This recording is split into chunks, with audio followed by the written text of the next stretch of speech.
y Josué son instrumentos de Dios, puestos de Dios para que puedan ser llevados a cabo sus propósitos. O sea, el milagro que Dios va a hacer lo hace a través de estos seres humanos, con sus limitaciones, con sus posibilidades. Son posibilidades incrementadas por ese apoyo de Dios, parte de Dios, llevar adelante su propósito. Sí.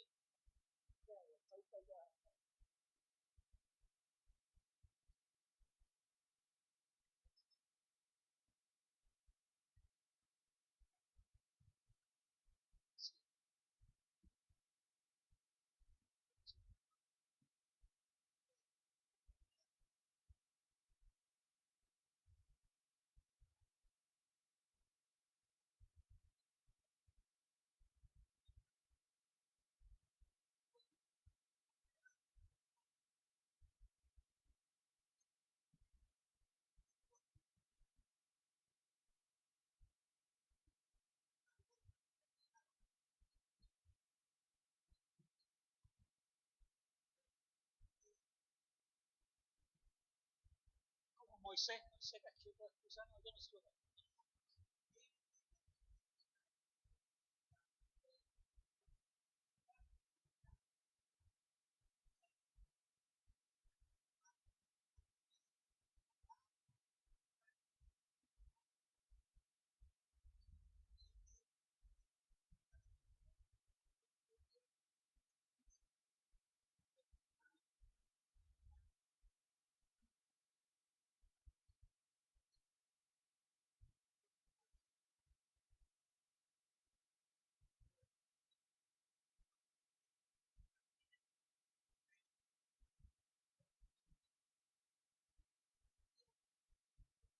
En eso hay un simbolismo. O sea, Dios nos quita aquello de nosotros que molesta, dicen de la vestidura, todo lo que molesta, y lo sustituye por algo que sirve.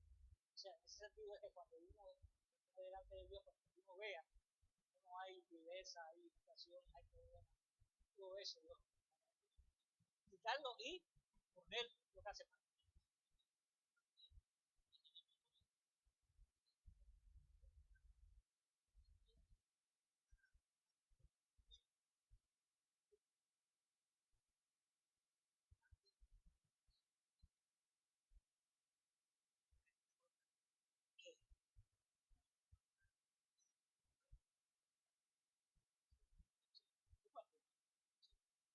Bueno, entonces tenemos un punto esencial que se está planteando aquí en estos textos, secciones bíblicas que estamos examinando, es que Dios elige a personas como nosotros a ser instrumentos de cumplir su propósito.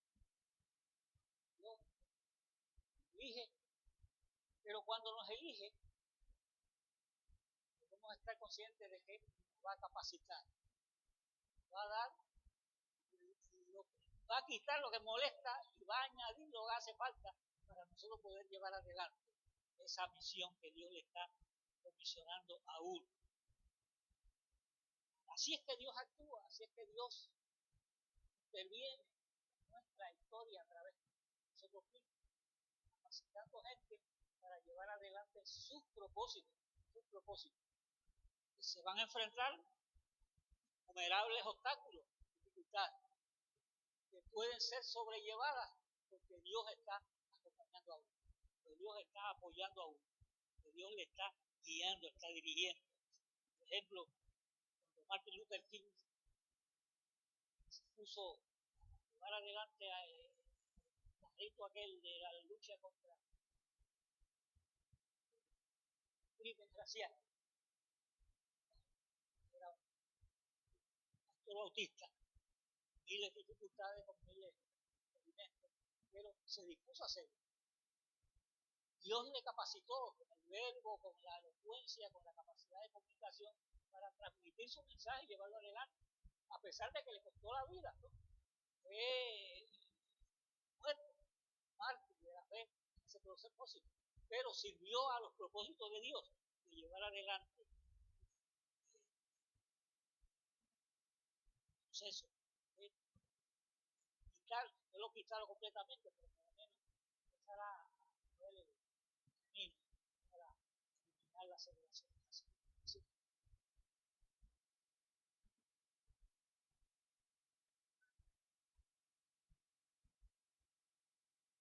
Ese fue un famoso discurso de él.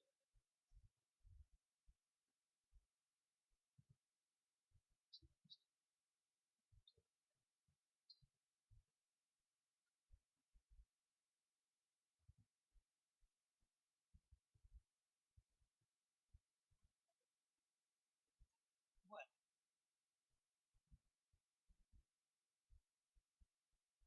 así que el punto clave es ese. Nosotros ponernos en las manos de Dios.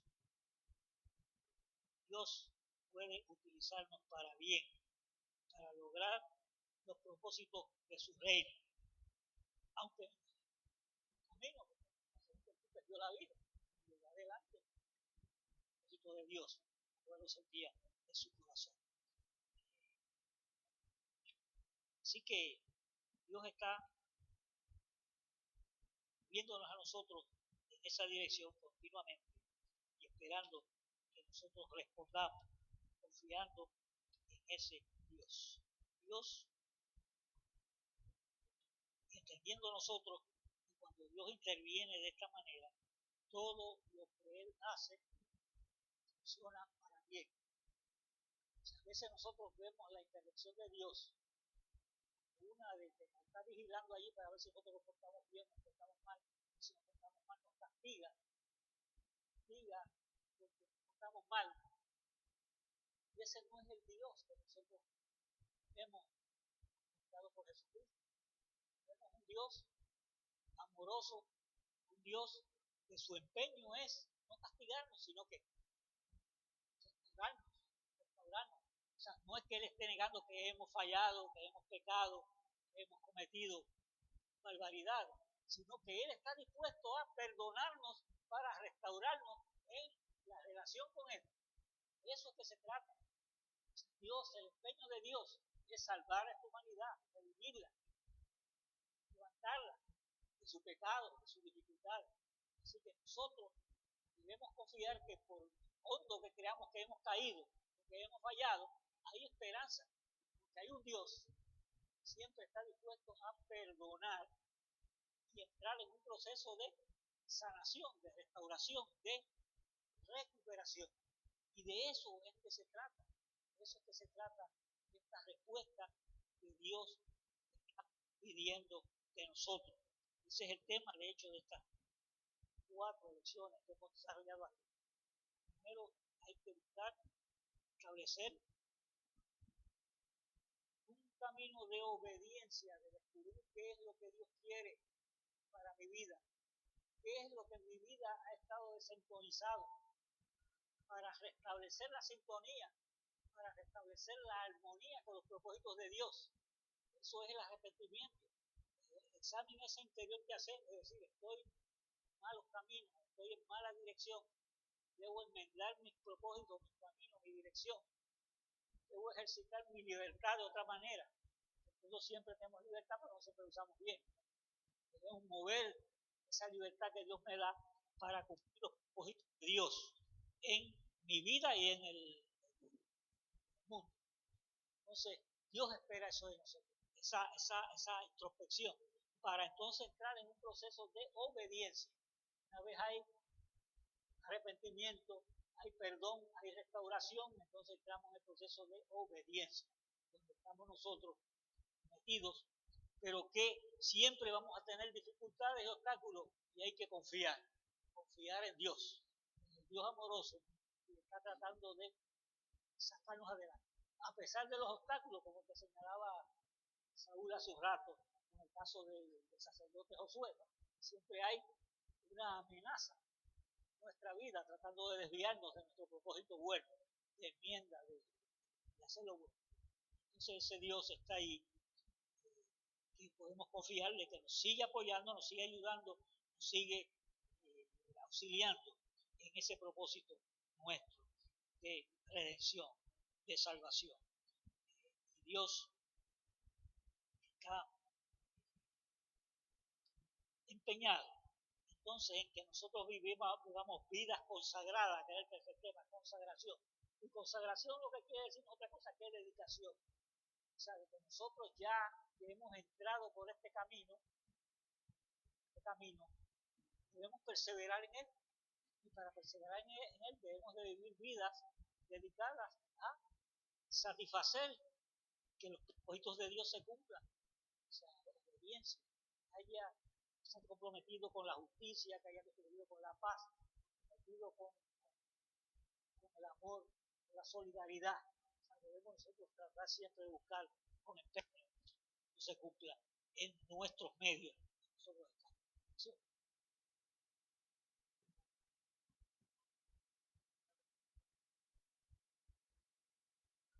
Sí, sí, sí, sí.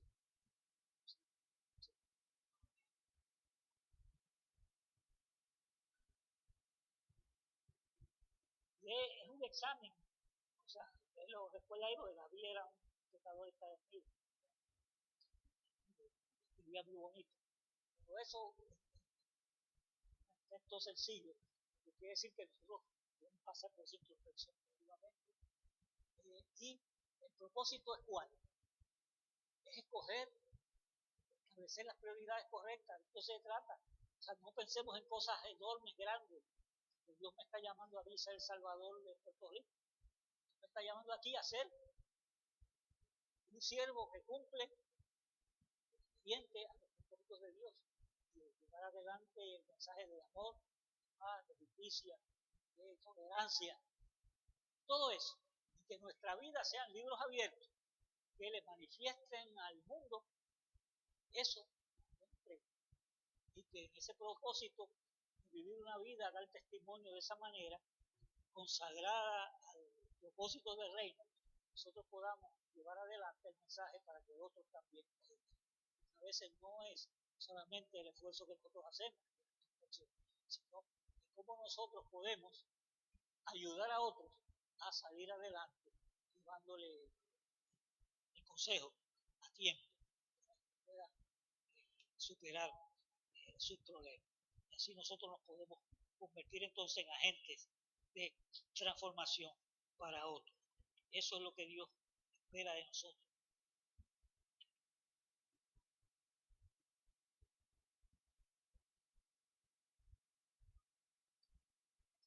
Así que la palabra clave era esperanza. Vamos el tema espera, hemos dicho que es espera confiada, esperanza.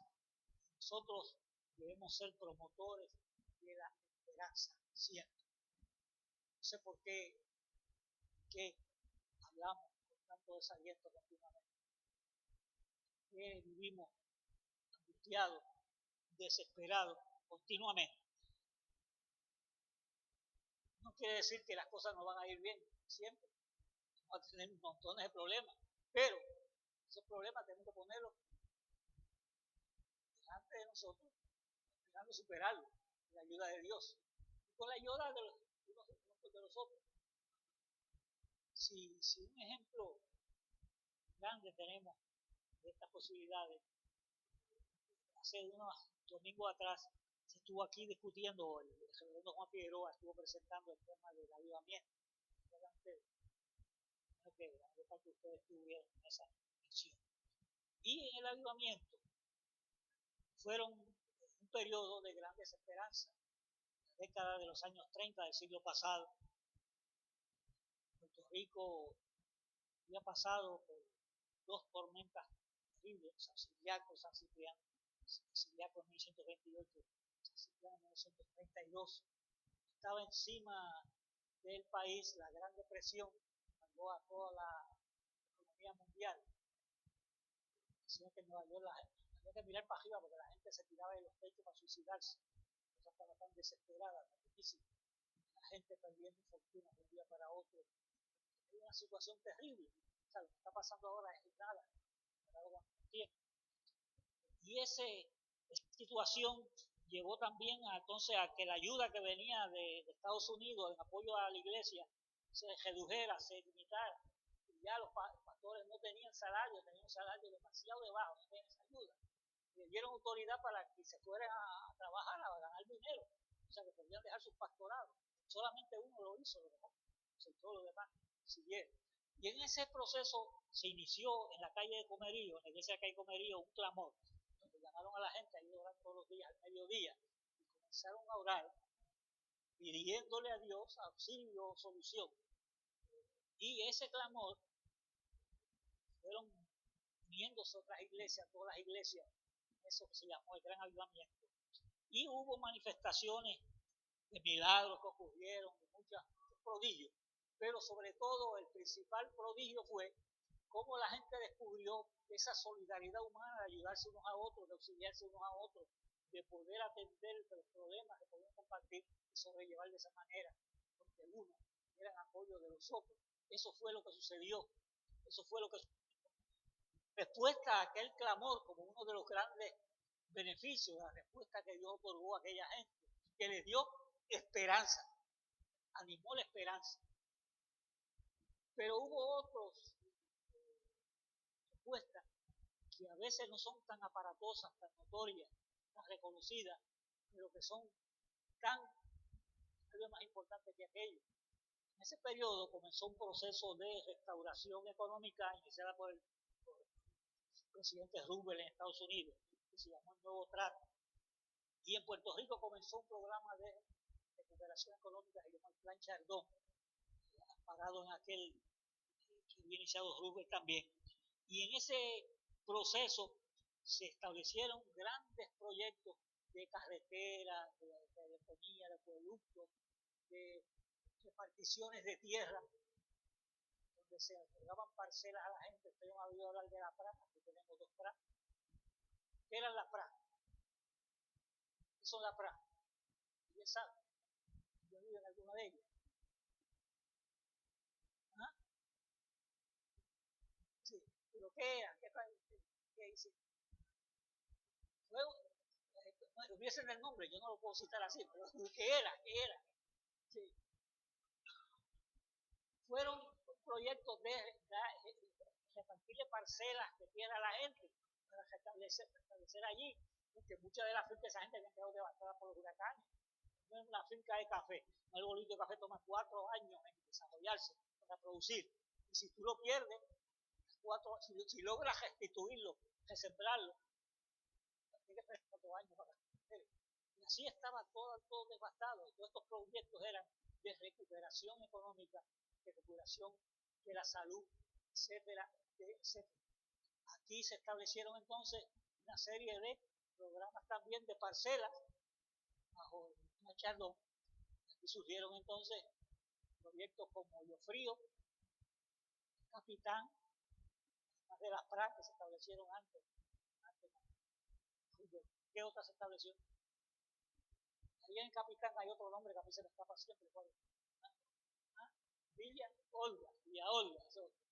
Sí. Todos esos proyectos fueron proyectos de repartición de parcelas que permitieron darle tierra, sitio a gente que había venido migrantes de la montaña, que habían perdido todo lo que tenían, y se establecieron buscando trabajo en las haciendas de caña de azúcar que se estaban estableciendo en el cambio de soberanía en Puerto Rico. Entonces esa gente estaba sin techo, sin tierra, pudieron recibir parcelas donde construyeron sus casas, pudieron sembrar y alimentar a su familia. ¿No es que es una bendición? A veces no se reconoce como todo, yo creo que ese fue el gran milagro, o sea, de cómo todo ese proceso llegó a la gente a que en respuesta de ese clamor que le habían hecho a Dios, comenzaron a darse estas transformaciones, estos cambios. Y de hecho, se puede decir que parte de la fortaleza de esta iglesia vino de ahí, porque ese fue el auge de mucha gente que llegó al barrio, precisamente por esas fundaciones internas de la España a la costa que hubo en Puerto Rico. Así que Dios responde cuando hay petición. Dios provee los mecanismos. Dijimos que lo importante de estas elecciones es ver que Dios llamó a Zorobabel, llamó a Josué a una encomienda grande, pero los capacitó, les dio los recursos para llevar adelante su encomienda. Dios llama, Dios comisiona, pero Dios capacita. Y Dios provee las ayudas necesarias para llevar adelante sus propósitos. Estos son los propósitos nuestros, porque los propósitos de Dios no es otro que la su creación, que mejor. Lo dejamos ahí porque ya me robé parte del minuto. Con esto hemos terminado esta serie de lecciones, de 4 lecciones, con este tema del establecimiento de prioridades. Acuérdense eso, importante establecer prioridades, no es otra cosa que decir que al hacer decisiones de vida, cojamos por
Señor les bendiga en esta mañana. Vamos a ponernos de pie para cantar, aclamar a Dios con alegría. Vamos a cantar con alegría y invocando, ¿verdad? El amor en nuestro corazón hacia nuestro Señor.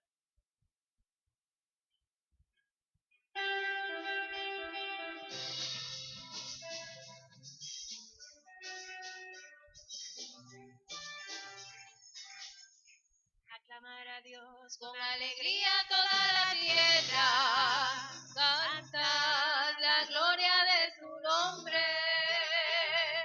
Pone gloria en su alabanza, decir a Dios. Cuán asombrosas son tus obras, cuán asombrosas son tus obras. Toda la tierra te adorará, toda la tierra canta tu nombre. Toda la tierra te adorará,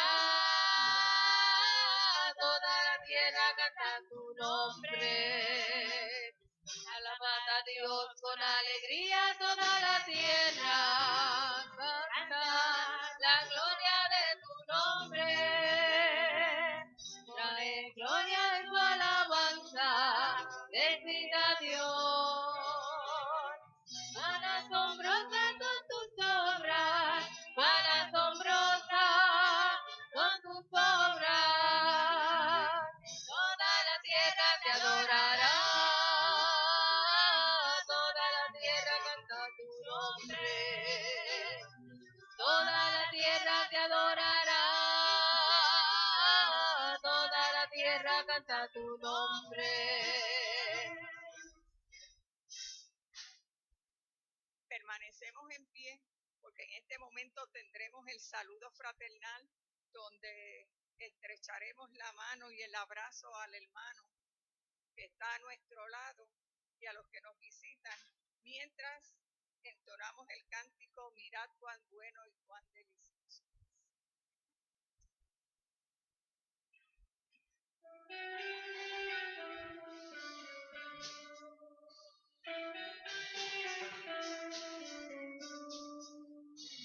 Mirad cuán bueno y cuán delicioso es.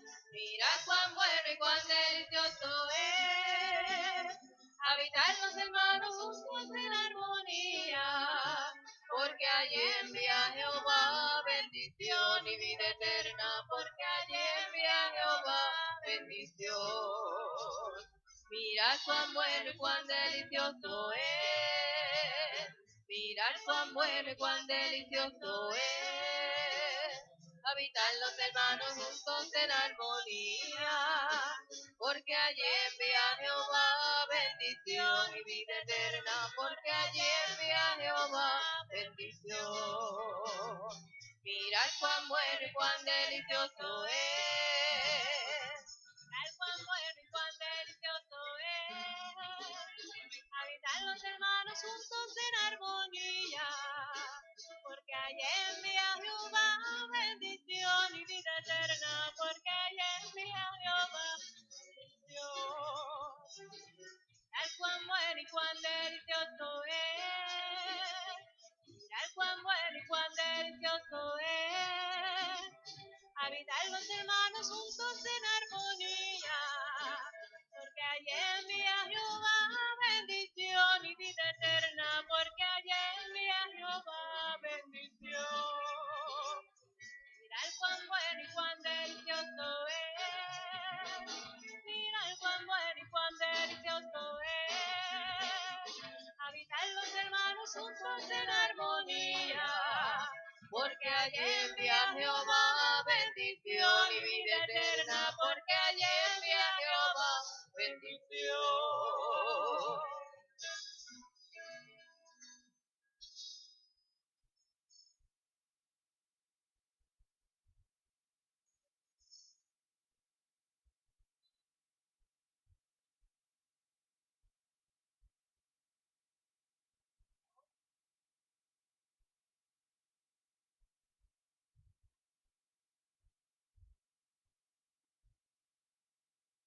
Volvemos a ocupar nuestros lugares y en esta hora nos preparamos para tener nuestra oración de intercesión, donde nos vamos a presentar delante de nuestro Dios en gratitud por lo que Él ha hecho en nuestras vidas y teniendo la certeza en nuestros corazones de que Él nos ama y nos escucha. Y en nuestra angustia Él siempre nos brinda la protección. Y es con esa certeza que vamos a tener esta oración para que los hermanos pasen al altar y traigan delante de nuestro Dios su palabra de acción de gracia y también sus peticiones. Mientras los hermanos se acercan, entonamos el cántico Dios está aquí.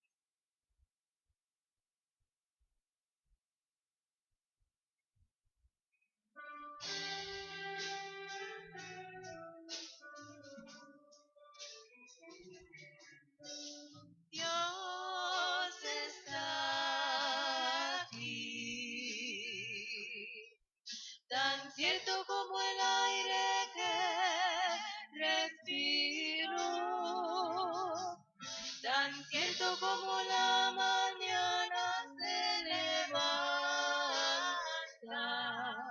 tan cierto que cuando le llamo él me puede oír.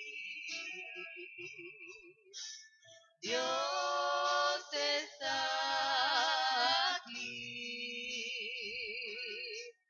tan cierto como el aire que respiro, tan cierto como la mañana se levanta, tan cierto que cuando le hablo él me puede oír.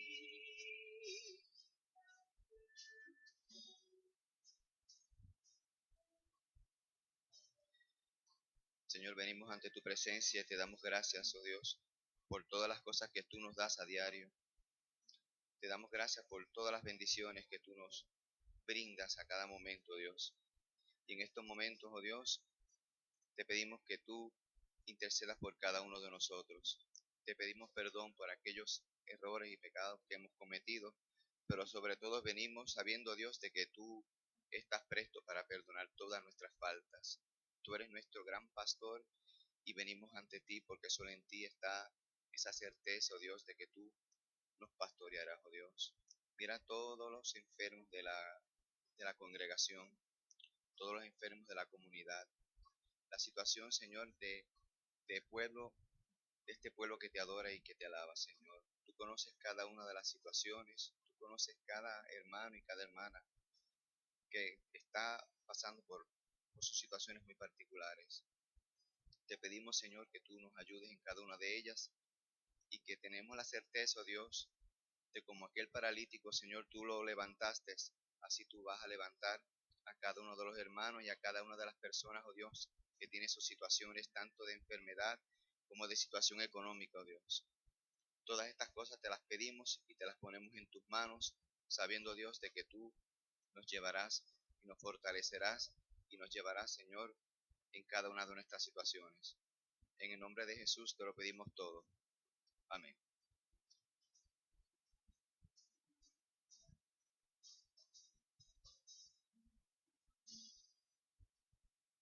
Regresamos a nuestros lugares con la certeza en nuestro corazón de que nuestro Dios es bondadoso y ha escuchado cada una de nuestras peticiones y en el momento oportuno Él ha de contestar a cada una de ellas.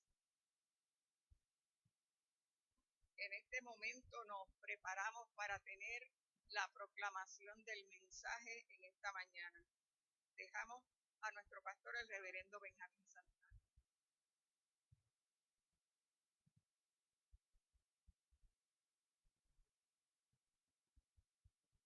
Señor le bendiga en esta mañana. Un saludo a la hermana Delmi, que regresó ya de su visita allá a su amada tierra, El Salvador. Sabemos que fue un tiempo grato para ella y eso también nos alegra mucho a nosotros. Y a Ana y Edwin, que regresaron también de viaje, con buenas vacaciones, así que esperamos que también haya sido una experiencia grata. Este es el tiempo de la gente salir y regresar, y junio y julio siempre estamos en ese rejuego, ¿verdad? De salidas y de entradas. Tengo entendido que mañana Cano sale a unirse al grupo que está allá haciendo trabajo en Tennessee, ¿verdad? Nashville. Así que esperamos que también tenga un buen viaje acá. Quiero indicar que como parte del esfuerzo del Ministerio de Comunicaciones de nuestra iglesia, que está haciendo un esfuerzo bien grande por ponernos al día en la tecnología, hoy estamos transmitiendo por internet el culto, así que traten de que el lado bueno de ustedes se vea, ¿verdad? Pues se está transmitiendo por internet y esperamos que sea una experiencia que la sigamos mejorando y reproduciendo, ¿verdad? Para que otras personas en otros lugares también hagan conexión con nuestra iglesia. En esta mañana yo quiero volver a un verso bíblico de la lección que se estudió en la mañana de hoy. Y quiero ir al versículo 10 del capítulo 4 de Zacarías, versículo 10, la primera parte de ese versículo 10. Dice así este versículo, Zacarías 4, versículo 10, la primera parte. Porque los que menospreciaron el día de las pequeñeces, se alegrarán al ver la plomada en la mano de Zorobabel. Quisiera de forma bien sencilla en esta mañana, ¿verdad?, reflexionar un poco sobre esa experiencia de el Dios que coloca la plomada en medio de las circunstancias que a veces vive la vida de su pueblo. Hace algún tiempo escuché una canción, la he escuchado más de una vez, de un cantautor español que es uno de mis preferidos, Joan Manuel Serrat. Y Joan Manuel Serrat tiene una canción que se llama Penélope. Posiblemente algunos de ustedes han escuchado esa canción, Penélope. Y esa canción, haciendo verdad algo bien resumido, trata de una mujer que en algún momento se relaciona con una persona que es su enamorado. Y ese enamorado de ella sale del lugar, del pueblo donde ella vive, con la promesa de que un día va a regresar. Y la mujer, insertada en esa promesa, va y se sienta en un banco de la estación del tren de su pueblo y pasa, supongo que meses y años, esperando el regreso de ese enamorado.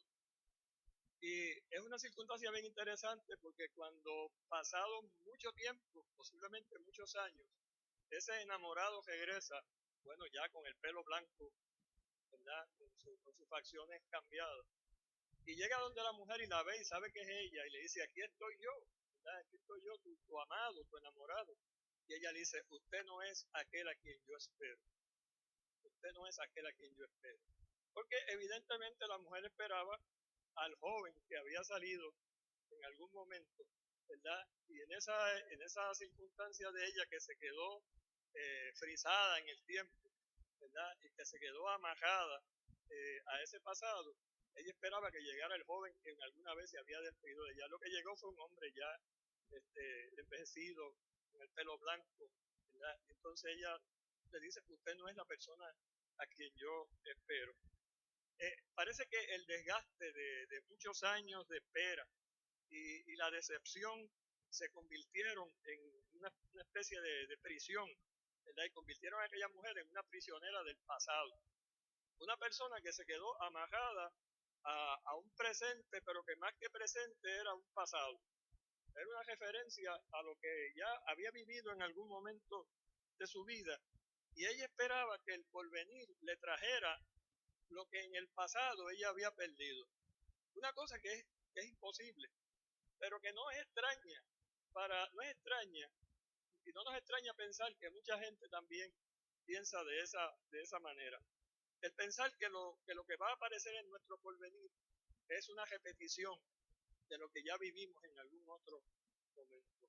Ese fue un problema que tuvieron los caminantes de Maús cuando se encontraron con el Señor, que ya no era necesariamente el Jesús que anduvo con ellos por aquellos lugares, sino que era el Señor resucitado, que había algo distinto, nuevo, ¿verdad?, en la experiencia de ese Señor, que ya no era solo Jesús de Nazaret, ya empezaba a moverse como el Señor de la iglesia. Y cuando los caminantes de Maús se encuentran con él, no lo conocen, a pesar de que le habían seguido el rastro, a pesar de que habían caminado con él en muchos momentos, porque para ellos poder de alguna manera entender eso, dentro de su mentalidad sería volver a ver al mismo que ellos habían dejado. Y digo que esto es una circunstancia que se repite mucho, porque a veces inclusive cuando estamos en los procesos de consejería y estamos a veces aconsejando personas o matrimonios, Y muchas veces la gente dice, no, yo quisiera que volviéramos a ser como antes. Y entonces esa referencia de volver a ser como antes, y en ocasiones yo le he dicho, bueno, el problema es que si vuelven a ser como antes, eso fue lo que los trajo a la situación que tienen ahora. ¿Verdad? Eso fue lo que los condujo a la situación que tienen ahora.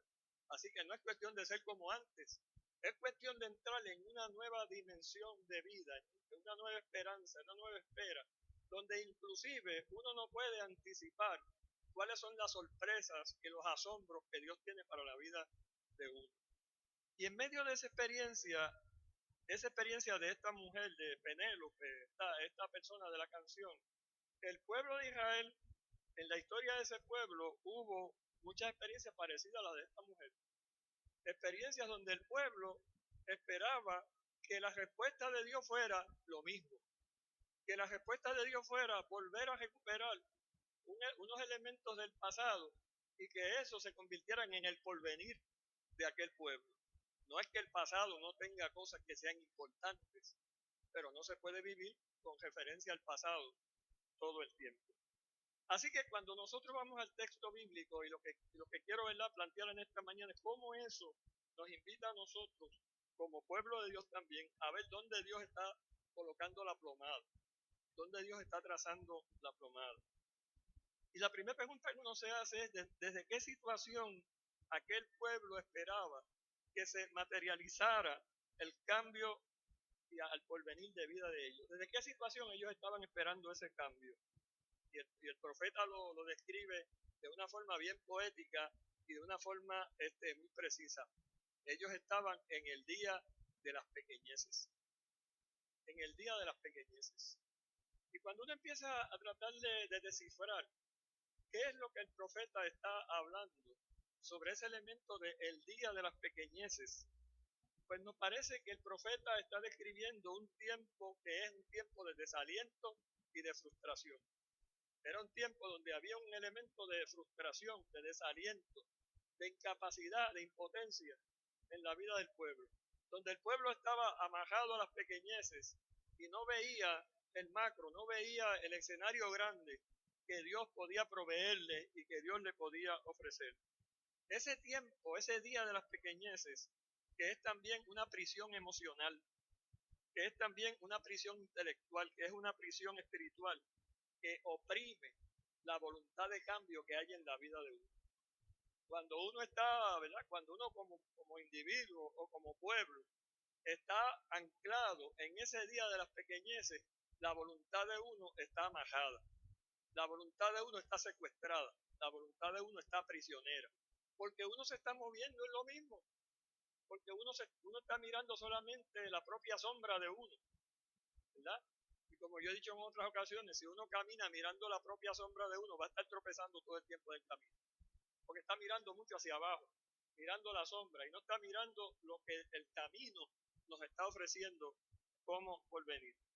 Y entonces, en esa circunstancia, lo único que había cambiado, las otras cosas no habían cambiado, el pueblo estaba frisado en ese tiempo.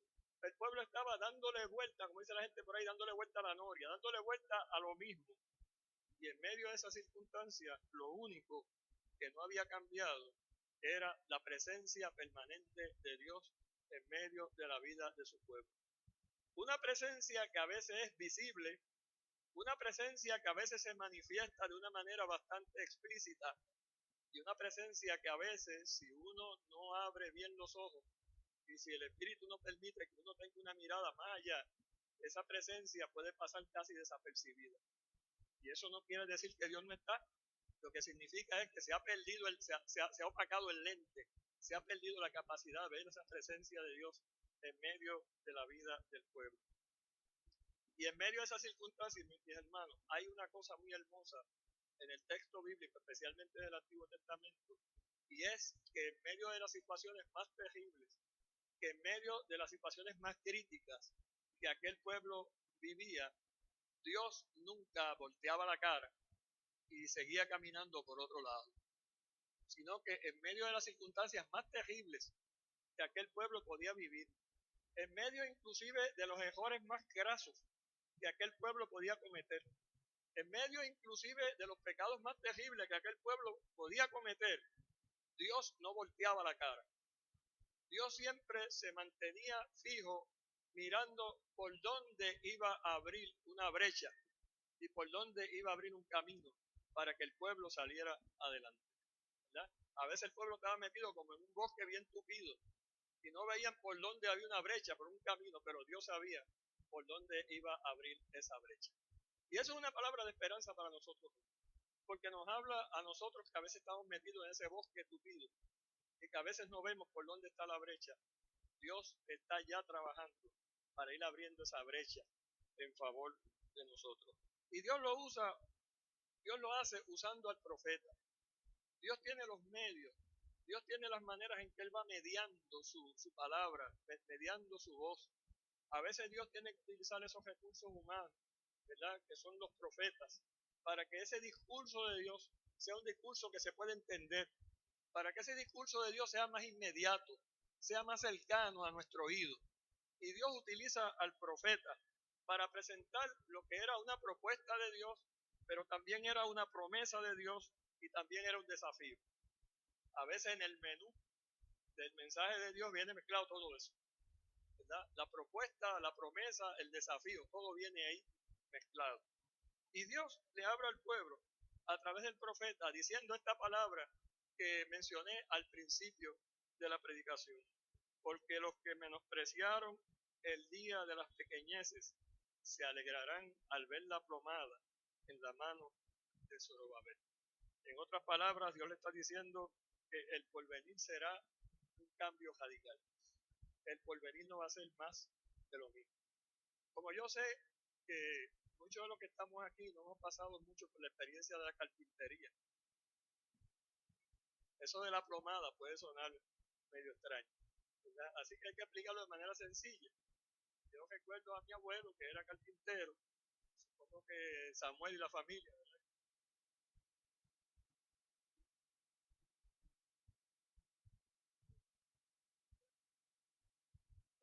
Ya saben lo que es la plomada, que es un pedazo de plomo, ¿verdad? A veces tiene una forma puntiaguda, amarrado a un hilo, ¿verdad? Y ese hilo, esa plomada pende de ese hilo, y por las leyes de la naturaleza, ¿verdad? Ese hilo lo que muestra es, ¿verdad? La referencia vertical. O sea, que usted lo coloca al lado de una pared y usted sabe si la pared está derecha o si está torcida, porque no hay manera, ¿verdad?, de que ese hilo se mueva para ningún otro lado, porque la plomada lo está colocando ahí justamente en lo que es la dirección vertical. Esa es la plomada. Y la plomada, en cierta manera, para el carpintero lo que significa es asegurarse de que la pared o la construcción no esté torcida, de que la pared no esté virada, de que la construcción esté en el nivel y en la dirección que debe estar esa pared. Así que cuando Dios le está hablando al pueblo de la plomada, le está hablando de esa intervención que Dios va a hacer en la vida del pueblo para enderezar aquello que se ha salido de su vértice, aquello que se ha salido, ¿verdad?, que ha perdido el balance que debe tener. Hay que enderezar la muralla, ¿verdad?, en otras palabras. Y esa plomada está en las manos de Zorobabel, que era el gobernante de turno en aquel momento. Es el gobernante al que el profeta identifica como aquel a quien Dios ha puesto la plomada en sus manos. Ahora, hermanos y hermanas, como un preámbulo a esa promesa, como un preámbulo a esa propuesta que Dios le había hecho al pueblo, ese pueblo había recibido un mensaje, un mandato y un anuncio. Un mandato importante y un anuncio que también era importante. El mandato que ese pueblo había recibido, ustedes ya lo han estudiado en las lecciones pasadas. Cuando se le dice al pueblo, suban al monte, ¿verdad?, y busquen madera para que empiecen a trabajar con la reconstrucción del templo, con la reconstrucción de la casa de Dios, ¿verdad? Y es una constante en la experiencia del texto bíblico que Dios hace promesas y que Dios trae propuestas de cambio, pero lo primero que hace Dios en esas propuestas de cambio es decirle al pueblo qué es lo que te toca hacer a ti. ¿Qué es lo que te toca hacer a ti? Cuando uno va al Nuevo Testamento, ¿verdad? Para mezclar algunos temas, y uno lee ese pasaje de ese famoso milagro de los panes y los peces, es interesante que ese pasaje, cuando se le acercan a Jesús, ¿verdad? Y le dice, mira, aquí la gente tiene hambre y necesita, ¿verdad? Y la pregunta que Jesús le plantea es, ¿cuántos panes tiene? ¿Verdad? Lo que le está diciendo es, ¿de dónde vamos a partir? ¿Cuáles son los recursos que ustedes van a poner a disposición?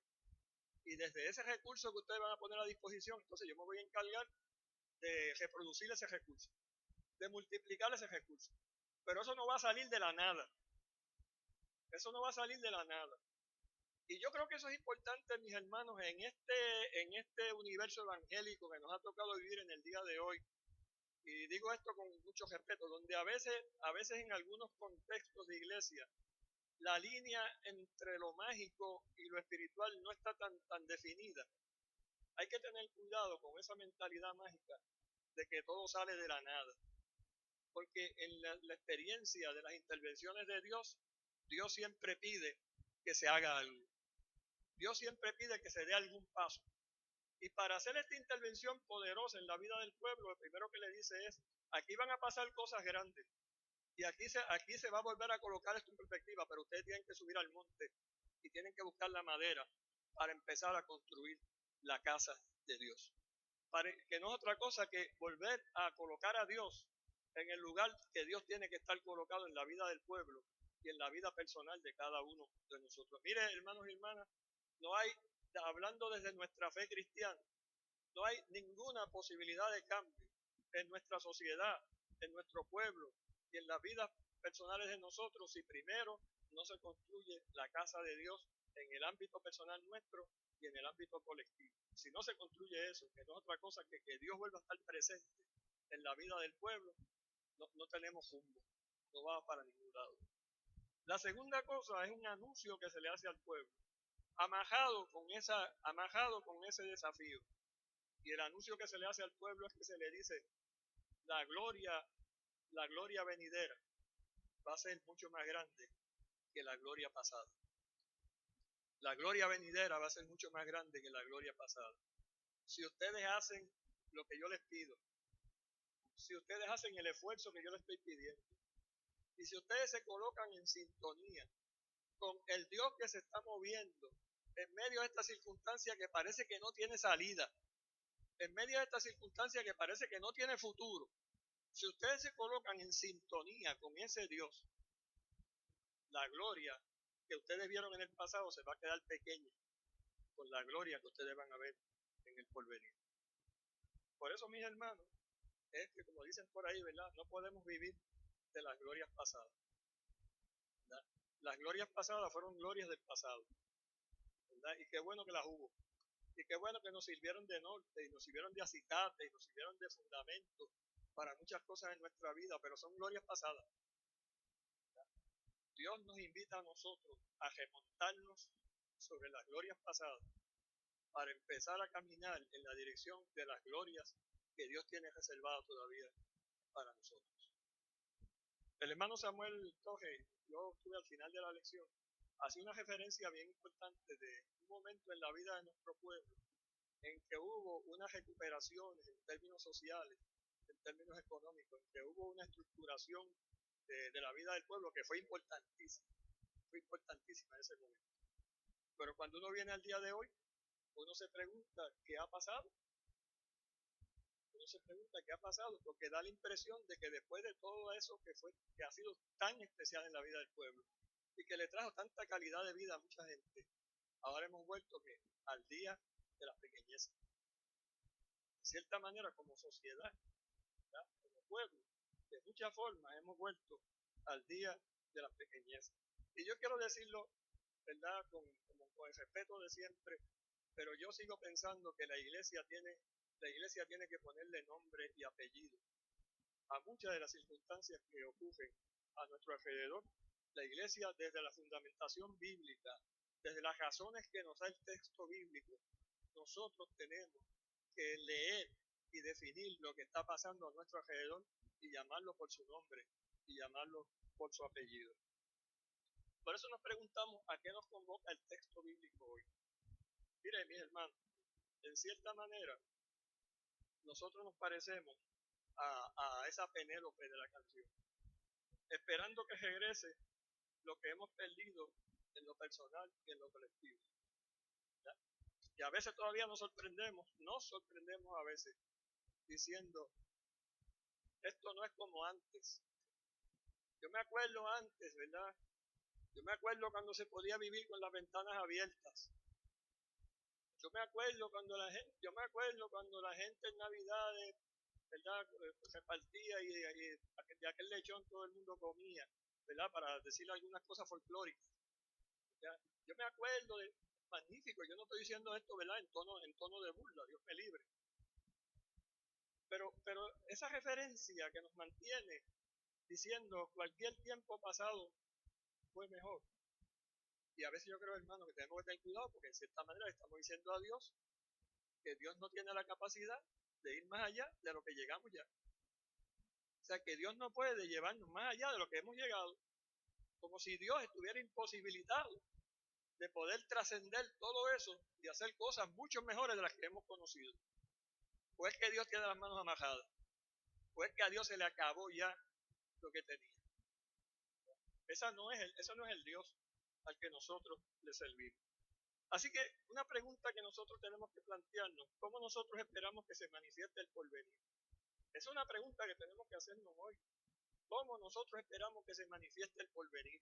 Para nosotros, para nuestros hijos, para nuestros nietos, para el país que nosotros amamos, para la sociedad a la que nosotros pertenecemos. ¿Cómo se va a manifestar eso? ¿Como un regreso a las glorias del pasado? ¿O como un encuentro con lo nuevo y lo sorprendente de Dios? Con lo nuevo y lo sorprendente de Dios. Cuando el resucitado se reunió con los discípulos antes de ascender y le dio aquel gran mandamiento, aquella gran comisión, Jesús sabía que sus discípulos, igual que nosotros, somos gente que el porvenir a veces nos asusta, que el porvenir a veces nos pone indecisos. ¿O es que a alguno de ustedes nunca le ha asustado el porvenir? Porque a mí a cada rato, a mí en muchas ocasiones me ha asustado saber qué es lo que tiene el porvenir. A veces le crea a uno una circunstancia, ¿verdad? Emocional, qué es lo que trae el porvenir. Pues no lo sabe. Y los seres humanos quisiéramos tener un mapa que nos dijeran paso por paso qué hay en el porvenir. Y cuando Jesús ve a aquellos discípulos así, Jesús les dice, he aquí, yo estaré con ustedes todos los días hasta el fin del mundo. Porque Él sabe los temores que se anidan en nuestro corazón cuando pensamos en el porvenir. Y entonces es más cómodo, mis hermanos, quedarnos en esa vuelta a lo de siempre, que pensar que hay un porvenir ofrecido que no sabemos realmente cómo se va a manifestar totalmente. Lo que sabemos ciertamente es que Dios está en ese porvenir, que Dios está presente en ese porvenir. Si la mujer de Lot hubiera estado convencida de eso, no se hubieran convertido en una estatua de sal. Pero aquella mujer sintió que lo más cómodo era que quedase amarrado el porvenir, lo que conozco, y lo que conozco me convierte en una estatua de sal. Yo creo que nosotros estamos viviendo en algunas circunstancias de nuestra vida como sociedad, que estamos viviendo algunas cosas como estatuas de sal.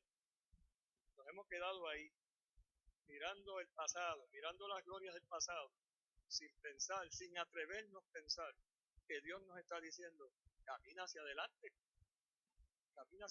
no te quedes en el día de las pequeñeces, no te quedes en ese día, porque Dios quiere trazar la plomada.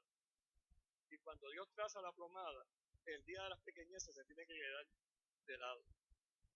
Me tomo unos minutos más, hermano, para de alguna manera actualizar esto mucho más y hablar de una sociedad que vivimos en el día de las pequeñeces. Esto puede ser un prejuicio mío. Confieso que puede ser un prejuicio mío. Pero yo pienso que nosotros somos un país, una sociedad, que nos educaron con el complejo del país pequeño. Con el complejo del país pequeño. este es un país pequeño que tiene pocos recursos. Nosotros no podemos soñar con muchas cosas. Nosotros no podemos aspirar a muchas cosas porque este es un país pequeño que tiene muchas limitaciones, que tiene pocos recursos. Oye, hermano, y si es así, ¿por qué las compañías multinacionales se llevan anualmente billones de dólares de nuestro país? Porque un país pequeño que no tiene recursos no tiene de dónde llevarse billones de dólares anualmente. Ustedes me excusan, yo no estoy hablando en nombre de ningún color, ningún partido, estoy diciendo las realidades que nosotros estamos viviendo como país. Si somos tan pequeños, porque hay gente que le interesa tanto venir aquí, que le interesa tanto hacer dinero aquí. ¿Por qué si somos tan pequeños? Se intentó abrir un enorme boquete en las montañas de Adjuntas y pueblos limítrofes para extraer la enorme cantidad de oro que hay bajo esa tierra. ¿Ustedes recuerdan ese asunto? Que se quería, a cielo raso, se quería abrir un boquete enorme, ¿verdad? En Adjuntas y todos esos pueblos, porque sabían que ahí abajo había mucho oro. Había mucho oro. Pero a nosotros se nos siguió diciendo, somos un país que no tiene recursos. Hay otra gente que sabe más que nosotros. Y nosotros a veces nos mantenemos viviendo en esas pequeñeces. Mis hermanos, nosotros a veces estamos anestesiados por temas que son triviales. Nuestra televisión es un desastre. Nuestra televisión es un desastre. Ver televisión es un acto casi de suicidio. Para ver mucha televisión, ¿verdad? Aparte de algunas películas buenas que uno pueda ver, hay que ser masoquista. Porque la televisión no se ha convertido, las grandes empresas están haciendo pautas comerciales para que un montón de gente que están con el chisme todo el día nos vayan diciendo a nosotros las interioridades y los secretos de la gente que a nosotros no nos interesa saber. Bueno, a algunos no nos interesa saber, parece que hay mucha gente que le interesa saber. Hermano, eso se llama lo trivial, eso se llama lo pequeñito, eso se llama lo que no es importante, lo que no cambia la vida de nadie. La gente está enchufada en eso, como si eso fuera debido a muerte. Enchufados en eso como si eso fuera debido a muerte. El discurso político da pena, porque es un discurso trivial, llevándonos a nosotros a unas peleas pequeñas, a unas peleitas pequeñas, a las peleitas que teníamos antes en la escuela, de ponernos la pajita y que me quite la pajita de la oreja. En ese estado está el discurso político, esa trivialidad, ¿verdad? En lo pequeño, en la cosa pequeña, y entonces pasando otras cosas más importantes, pero hay gente que le interesa que nos mantengamos en la cosa pequeña, que nos mantengamos enfocados en la cosa pequeña, porque mientras nosotros estamos en la cosa pequeña hay cosas que están pasando en otros lugares, ¿verdad? Y nosotros estamos despistados de todo eso. En la educación, la trivialidad que hay en la educación. Hermano, usted sabe lo que es que uno tenga que enterarse cuando uno va a otros países, que ha sido experiencia de uno tenga que enterarse de cosas de nuestro país que tienen que ver con nuestra cultura, que otros países la saben mejor que nosotros. Que usted va a República Dominicana y conocen mejor quiénes fueron los fundadores de este país. Que hay gente que ha ido a Cuba y le han dicho, mira, y le preguntan a la gente, yo no sé quién es ese, ¿cómo tú vas a decir quién es ese si es una de las personas más importantes en Puerto Rico? O sea, una educación tan trivializada, tan minimizada, que nos ha hecho ni siquiera nosotros conocer cuál es nuestra historia, de dónde venimos, qué somos, a dónde vamos. Y podemos seguir dándole vueltas a esto, mis hermanos, porque ese es el día de las pequeñeces que nosotros estamos viviendo hoy como país. En medio de eso vivimos esperando las mismas soluciones viejas e inútiles. Como la Penélope de la canción, nosotros esperando que llegue el joven apuesto, ¿verdad?, a encontrarse con nosotros. No nos damos cuenta que los tiempos cambian y que las soluciones tienen que ser otras, y que los desafíos son otros, y que los esfuerzos son otros, y que la iglesia tiene que ser otra para enfrentar todo eso, para enfrentar todos esos desafíos.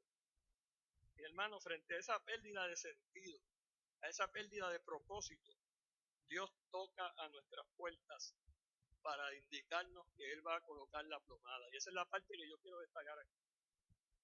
Yo no quiero que esto sea un discurso pesimista. Dios está tocando a las puertas para colocar la plomada. Y colocar la plomada es levantar líderes. Y la iglesia tiene un desafío de levantar líderes, de levantar instituciones, y la iglesia tiene que ser la primera en esa fila, de levantar oportunidades para enderezar los muros que se han caído, que son muchos, para retomar la voluntad vacilante y tomar esa voluntad y ponerla al servicio de un nuevo porvenir para la vida nuestra como personas, como familia, como pueblo, como iglesia. Para eso, mis hermanos, Dios nos hace la misma invitación que le hizo al pueblo que regresó del exilio. En la revista hay algo que yo quiero volver a leer y con esto voy a terminar. La invitación que Dios le hizo a aquel pueblo: confiar en su poder. Confiar en su poder. El poder de Dios no está degradado, el poder de Dios no se ha minimizado. Discernir sus motivos en la oración, en la meditación, en el ayuno, en la búsqueda. Discernir cuáles son los motivos de Dios, y Dios tiene motivos. Pero los motivos de Dios no los vamos a discernir leyendo el periódico, no los vamos a discernir oyendo los programas estos de analistas políticos. Y yo no estoy diciendo que no hagamos algo de eso, pero los motivos de Dios no los vamos a discernir por ahí. Los motivos de Dios se tienen que discernir volviendo a retomar en nosotros una espiritualidad que nos ponga en sintonía de verdad con Dios. Que la oración realmente sea oración, que la meditación sea meditación, que las disciplinas espirituales vuelvan a ser una parte de la vida de la iglesia como lo ha sido en otros momentos, para discernir los motivos de Dios. Y en tercer lugar, para entender la dirección que Dios nos señala. O sea, Dios no anda por ahí dando palos a ciegas. Dios no anda dando vueltas como el que no sabe para dónde va. Dios tiene dirección, y el pueblo de Dios tiene que tener dirección. Y la gente que confía en Dios tiene que tener dirección. Y las familias que confían en Dios tienen que tener dirección. O sea, nosotros no podemos vivir todos los días a ver qué pasa, ¿sabes? En el contraataque, como esos boxeadores que lo que hacen es, ¿verdad?, el contraataque. Nosotros no somos para el contraataque. Nosotros somos la gente que tenemos que discernir los motivos de Dios y saber la dirección en la que Él nos lleva. Hermanos, Dios está trazando la plomada y la quiere poner en las manos de líderes y la quiere poner en las manos de la iglesia. Y la iglesia tiene que tomar esa plomada para que cuando el pueblo nos mire a nosotros en nuestro quehacer, el pueblo pueda sentir que Dios le está diciendo: la iglesia tiene una plomada y está midiendo si el muro está derecho o no está derecho. Y nos toca a nosotros, mis hermanos, sostener esa plomada para nosotros ser realmente luz y ser sal en medio de este pueblo. Que el Señor nos bendiga en esta mañana.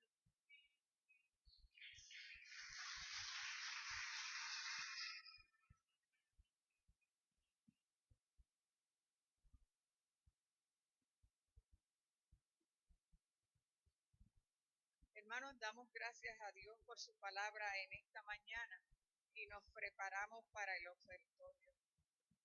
El hombre y la mujer, en su orgullo y egoísmo, quieren crear su propio mundo, rompiendo el plan de Dios. Dios es soberano de todo lo que existe y nuestras vidas solo tienen sentido si vivimos dentro de su diseño. Una de las maneras de reconocer el señorío de Dios sobre nuestras vidas es consagrar a Él nuestros diezmos y ofrendas. Y en estos momentos traemos delante de nuestro Dios nuestras ofrendas. Mientras se colectan las ofrendas, entonamos el cántico: mi espíritu, alma y cuerpo. Oremos. Amado Padre Celestial, Gracias, oh mi Dios amado, por este mensaje que nos ha traído en esta mañana nuestro pastor, mi Dios amado. Te pedimos, oh Padre Celestial, que aceptemos el reto, mi Dios amado, de seguir hacia adelante, confiando en ti, mi Dios amado, Padre de la gloria. Mira, oh mi Dios amado, en estos momentos te damos gracias, Padre Celestial, porque sabemos que tú siempre estás con nosotros, mi Dios amado. Y en estos momentos te pedimos por estas ofrendas que van a ser colectadas, mi Dios amado. Gracias, oh Padre Celestial, por aquellos, oh mi Dios amado, que pueden ofrendarte a ti, mi Dios amado. Bendícelos grandemente, mi Dios amado. Aquellos que no han podido traer su ofrenda, mi Dios amado. Te pedimos, oh mi Dios amado, que tú, oh Padre Celestial, continúes con ellos, mi Dios amado. Y no los dejes, mi Dios amado. Gracias te damos por estas ofrendas que, Padre Celestial, sean de uso, mi Dios amado, para engrandecimiento de tu obra, mi Dios amado. Gracias, mi Cristo. Amén.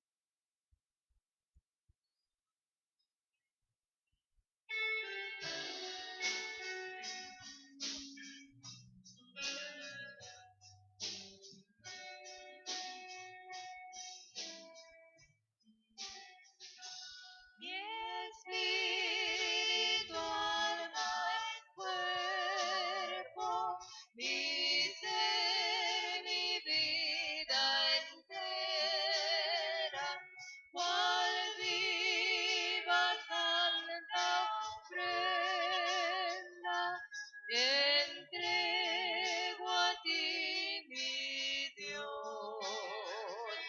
Mi todo a Dios consagro, en Cristo el vivo altar. Enciende el fuego santo, su sello celestial. Soy tuyo, Jesucristo, comprado por tu sangre, contigo haz que ande en plena comunión. Y todo a Dios consagro, en Cristo el vivo altar. Desciende fuego santo, tu sello celestial. Espíritu divino del Padre, la promesa sedienta mi alma anhela, de ti la santa unción. Mi todo a Dios consagro, en Cristo el vivo altar. Desciende el fuego santo, su sello celestial. Nos preparamos a participar de la mesa del Señor y mientras recibimos los elementos entonamos en el cántico Pan de Vida. Una vez más, el Señor de la Iglesia nos convoca a venir a la mesa. Como siempre decimos, no tomemos livianamente esta invitación, porque es una invitación que ha estado presente a través de los siglos en la vida de la Iglesia como una manera de celebrar la presencia del resucitado en nuestras vidas. Así que somos bendecidos y privilegiados de poder venir a la mesa y de hacer memoria del Señor que se ha constituido en Señor de nuestras vidas. Tenemos una oración por el pan. Señor, en este momento venimos ante tu presencia dándote gracias, Señor, por el privilegio que una vez nos ha permitido llegar a tu casa de oración para adorarte y servirte. En estos momentos te damos gracias, Señor, por la invitación que nos hace de acercarnos y participar de la mesa. Te damos gracias, Señor, porque te diste allí en la cruz del Calvario para darnos vida, para dárnoslas en abundancia. Permite que siempre, Señor, tengamos en nuestra mente y en nuestro corazón esa entrega de amor tan profundo que te diste allí por cada uno de nosotros y por toda una humanidad. En el nombre de Jesús hemos orado. Amén. Oramos por la copa. Gracias, mi Dios amado, Padre Celestial, porque tú, oh mi Dios amado, te diste allí en la cruz del Calvario para salvación de cada uno de nosotros, mi Dios amado. Allí derramaste tu sangre, Padre Celestial, mi Dios amado, y te damos gracias, Padre Celestial, porque en esta mañana podemos participar, mi Dios amado, de esta Padre de la gloria. Bendícenos, oh Padre Celestial, y no nos dejes, mi Dios amado, porque en ti confiamos y en ti esperamos, mi Dios. Amén.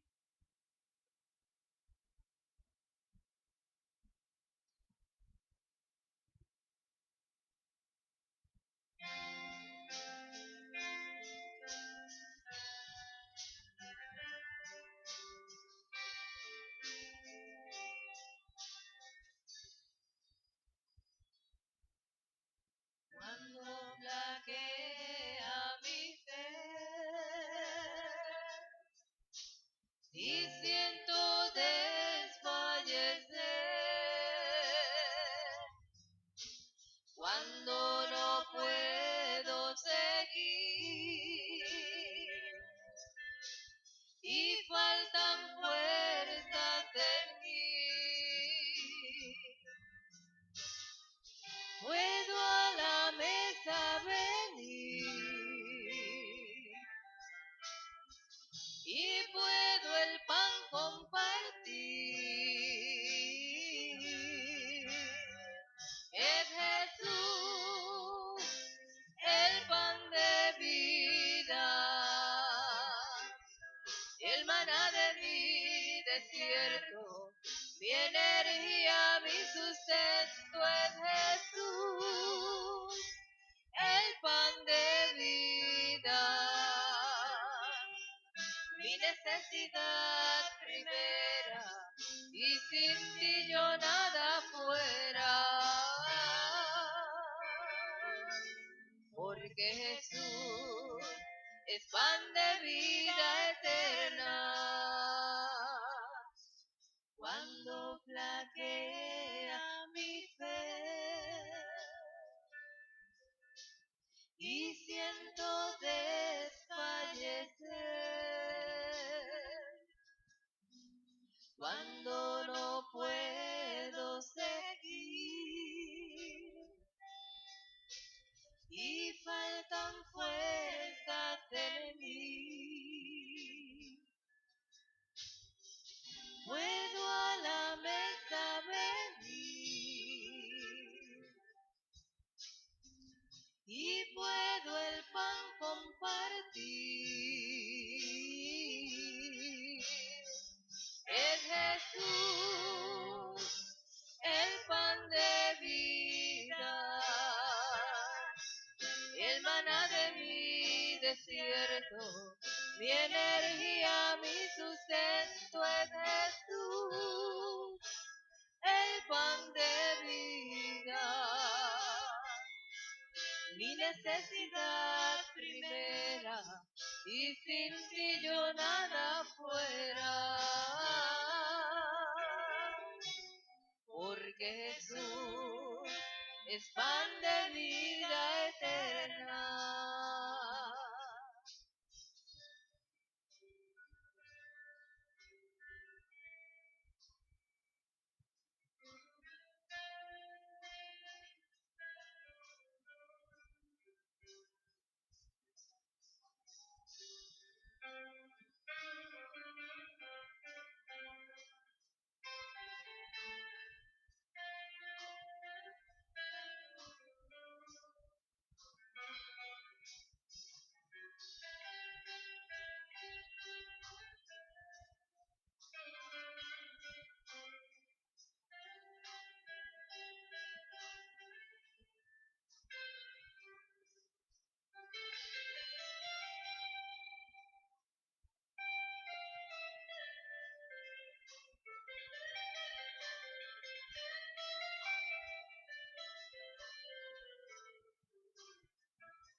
porque yo recibí del Señor lo que también os he enseñado, que el Señor Jesús la noche que fue entregado tomó pan y habiendo dado gracias lo partió y dijo: tomad, comed, esto es mi cuerpo que por vosotros es partido, haced esto en memoria de mí. Participamos del pan en memoria del Señor.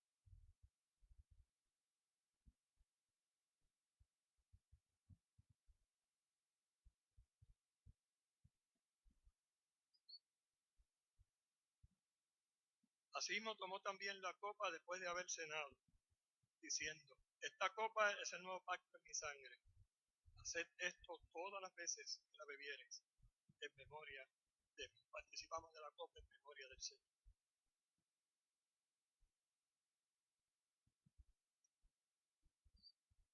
Así pues, todas las veces que comiereis este pan y bebiereis de esta copa, la muerte del Señor anunciáis hasta que Él venga. Estamos agradecidos del Señor por este privilegio que como iglesia nos concede de venir a la mesa.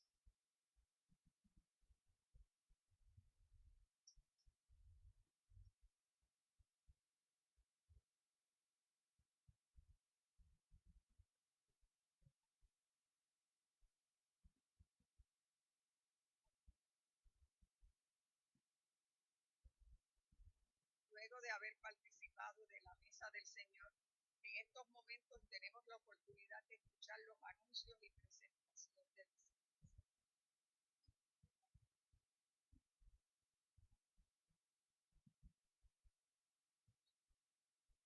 Entiendo que hay un anuncio que van a proyectar en la pared, así que vamos a dar la oportunidad ahora para la proyección de ese anuncio y luego seguimos con el resto de los anuncios.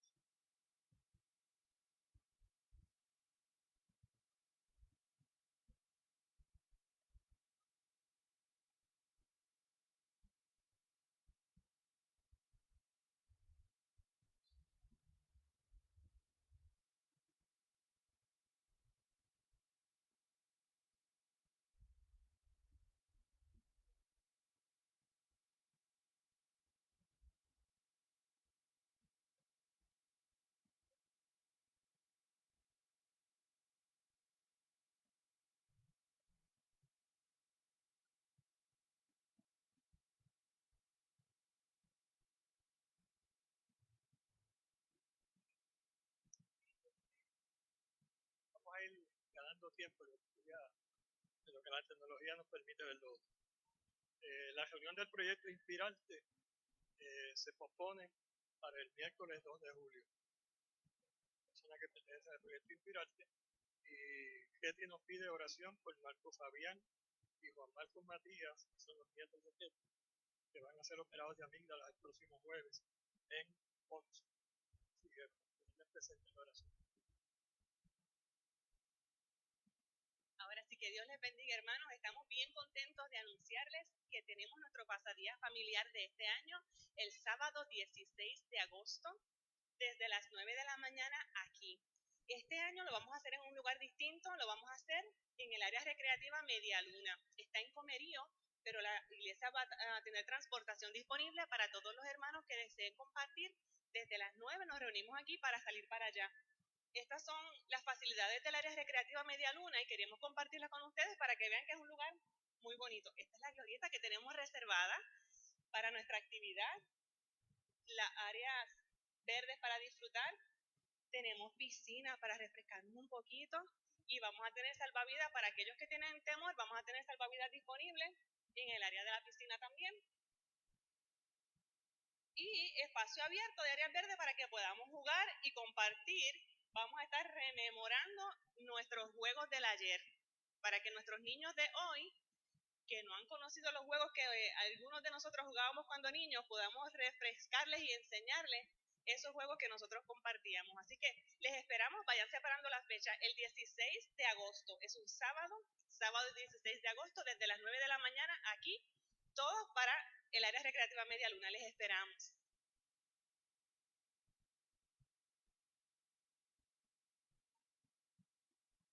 Esa es un área preciosa, yo he estado por allí, realmente vale la pena que vayamos allí y disfrutemos de ese regalo que nos hace la naturaleza en aquel lugar. También queremos compartir otros anuncios. Nos alegra que en esta mañana nos acompaña Diana Medina, que es la yerna de nuestra hermana Besaida Aponte. Ya tuvimos el gusto, ¿verdad?, de conocerle en el culto que tuvimos en el hogar de Besaida. Y también está Keila Robles. Dios le bendiga, que viene acompañándole también. Así que nos alegra mucho que estén con nosotros y sabe que hay un compromiso de la iglesia para seguir orando por ustedes, ¿verdad? Estén bien confiados en el Señor. Tenemos otros anuncios que queremos compartir con ustedes. Primero, que mantengan en oración al grupo que está en Nashville haciendo trabajo allá. Ellos enviaron un saludo y una foto ayer. Me enviaron un saludo, no sé si después se podrá colocar por ahí, para que nos tengan presentes en su oración. Vuelvo a repetir, ¿verdad?, que este es un tiempo, junio y julio, son 2 meses donde hay mucho movimiento, mucho tránsito de personas, ¿verdad? Así que es tan importante que los que no han salido todavía vengan y se mantengan aquí para animarnos unos a otros y acompañarnos unos a otros, ¿verdad? Entonces, mientras van regresando los que salieron y vamos saliendo los que en algún momento vamos a salir. También queremos mencionar, ¿verdad?, para la gente que todavía no conoce, que la hermana Aida Fernández, la familia de nuestra hermana Lidia, y una persona muy querida y conocida aquí en la academia, en la iglesia. Aida falleció esta semana. Y entonces todavía no hay una certeza en qué momento va a haber un espacio para acompañarles y estar con ellos, pero obviamente Lidia, ¿verdad?, va a ser el enlace con nosotros para dejarnos saber en qué momento se va a estar allí acompañando, y sabemos que ya ellos están trabajando, ¿verdad?, en ese proceso. Así que Lidia, una vez más, de toda nuestra iglesia, ¿verdad?, nuestro abrazo solidario, y sabemos que la academia también, te imagino que estará al lado allí también, porque Aida ofrendó mucho tiempo y mucho talento a la vida de nuestra academia. También que mantengan en oración a los niños que están en el campamento de la academia. El campamento termina esta semana. Gracias a Dios no ha habido nada que lamentar. Así que pedirle al Señor que una semanita más, ¿verdad?, esté ahí acompañando a los niños y al personal de la academia. Este próximo martes, quiero indicar a los hermanos del curso de educación cristiana que la semana pasada, por la razón que ya expliqué, no pudimos estar. Esperamos mañana poder reunirnos para darle el cierre a ese taller de educación cristiana. Así que mañana sería la reunión final, donde vamos a tener un diálogo final y un cierre de ese proceso, mañana lunes en la noche. El martes tenemos el culto de oración y de unción, y también un momento de estudio bíblico a cargo de este servidor. Y aunque aparece ahí, me dirige la hermana María Cuila, quiero aprovechar para decir que tanto María Cuila como María González, ambas están hospitalizadas en San Pablo, ¿verdad?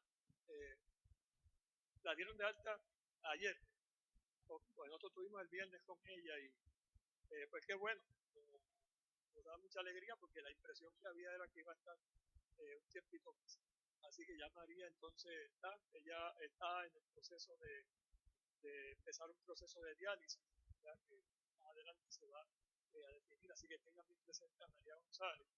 Y María Cuilan, hasta donde también sabemos, y ella nos comentó, la doctora le dijo que iba a estar cerca de 10 días más allí en el hospital para seguir trabajando la infección que ella tiene.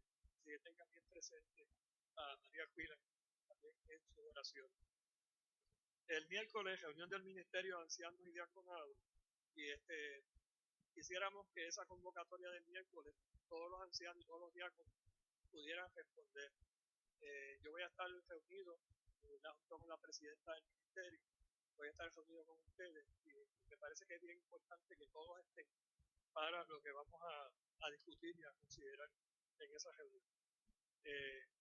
El jueves hay un diálogo de vida en el lugar Formadores de Esperanza. La iglesia mantiene un diálogo, la pastora se ha mantenido coordinando ese diálogo de vida. El viernes la sociedad de jóvenes, el sábado la cadena de oración en la mañana, y a las 9, aquí aparece un anuncio, pero yo creo que eso no se canceló, ¿verdad? El de comienza o mejora tu huerto casero, se canceló por ahora. Tenemos la esperanza de que más adelante podamos realizar esa actividad, pero por algunos inconvenientes no se va a poder celebrar este próximo sábado. Así que los que queremos aprender un poquito más sobre eso, incluyendo, pues vamos a tener que esperar unos días más para entonces poder asistir a ese taller. Y el próximo domingo la Escuela Bíblica Adoración y Cena del Señor dirige a Trin Torres, canta el coro mayor y predica la reverenda Gustavo. Y yo quiero hacer aquí, ¿verdad?, un pequeño paréntesis para mencionar que el próximo domingo, aunque el trabajo formal y oficial como pastora de nuestra iglesia culmina el lunes 30, el domingo en la mañana, el último domingo que de manera oficial, ¿verdad? Y habrá otro momento, pero de manera oficial, la compañera fiscal va a estar predicando, ¿verdad? Todavía formalmente como pastora de esta congregación. Pienso que lo mínimo que debemos hacer es estar aquí todos, ¿verdad? Y acompañarles en un momento que yo sé que es trascendental para la vida de ellos, también para la iglesia. Y nada, yo pienso que todos debemos estar aquí y acompañarles en esa transición en su vida pastoral. Así que la invitación es para que todos estemos el próximo domingo. Esos son los anuncios que tenemos. Vamos a tener entonces la bendición pastoral. Y ahora que el amor de Dios, nuestro buen Padre Celestial, la gracia salvadora de su Hijo Jesucristo, la comunión y participación del Espíritu Santo, nuestro Consolador, sea con cada uno de nosotros y con todo el pueblo de Dios, esparcido sobre la faz de la tierra, desde ahora y hasta la eternidad. Amén.